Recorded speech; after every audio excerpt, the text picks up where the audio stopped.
શું તમે પણ રોટલી ગણીને બનાવો છો? આ ભૂલ ક્યારે પણ ન કરતા, નહીં તો ઘરમાં પૈસો નહીં ટકે.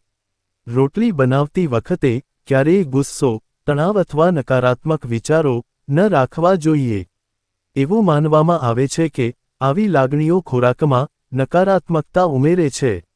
રોટલી હંમેશા જરૂર કરતાં થોડી વધુ બનાવવી જોઈએ. ઘણીવાર ઘરોમાં રસોઈ બનાવતી વખતે રોટલીઓ ગણવામાં આવે છે જેથી દરેક સભ્યને સમાન સંખ્યા મળે. પરંતુ શું તમે જાણો છો કે વાસ્તુશાસ્ત્ર અનુસાર રોટલી ગણવી અયોગ્ય માનવામાં આવે છે? આમ કરવાથી ઘરની સકારાત્મક ઉર્જા પર અસર પડી શકે છે. વાસ્તુ અને જ્યોતિષ નિષ્ણાતોના મતે રોટલી ગણવાથી જીવનમાં ઘણી સમસ્યાઓ થઈ શકે છે. ચાલો સમજીએ કે આવું શા માટે કહેવામાં આવે છે અને તેના સંભવિત ગેરફાયદા શું છે. રોટલી ગણીને બનાવવી કેમ અશુભ માનવામાં આવે છે? વાસ્તુશાસ્ત્ર માને છે કે ખોરાક ગણવો એ અછત દર્શાવે છે. તે દર્શાવે છે કે વ્યક્તિ અભાવનો ડર રાખે છે. એવું માનવામાં આવે છે કે રોટલી ગણવાથી ખોરાકની દેવી અન્નપૂર્ણા અને ધનની દેવી લક્ષ્મીનો અનાદર થાય છે. તેથી રોટલી ગણીને બનાવવી કે પીરસવી એ અશુભ માનવામાં આવે છે. રોટલી ગણવાથી શું નુકસાન થઈ શકે છે? એવું માનવામાં આવે છે કે રોટલી ગણવાથી આવક ઓછી થાય છે અને ખર્ચમાં વધારો થાય છે. તેનાથી ઘરમાં પૈસાની અછત અને આર્થિક મુશ્કેલીઓ પણ થઈ શકે છે.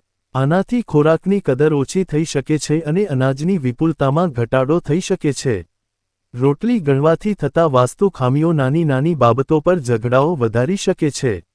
રસોડામાં નકારાત્મક ઉર્જા વધે છે, જે આખા ઘરના વાતાવરણને અસર કરે છે.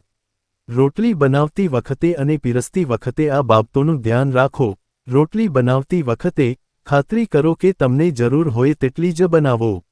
રાંધતી વખતે તમારા મનને શાંત રાખો, ગુસ્સો કે તણાવ ટાળો.